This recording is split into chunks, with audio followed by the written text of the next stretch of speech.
Сегодня я познакомлю вас с березой. С березой? Да. Привет! Привет! Какие у тебя классные такие сережечки у березы, да? Березочка. Она есть сережки. Какая у нее белая кора, да? Вам немножко похоже,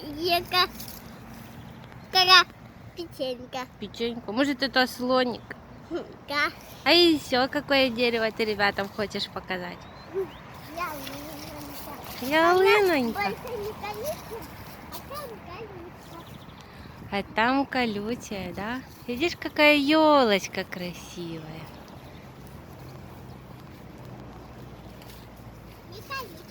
Не колючая? Ну, говори ребяткам пока. Пока.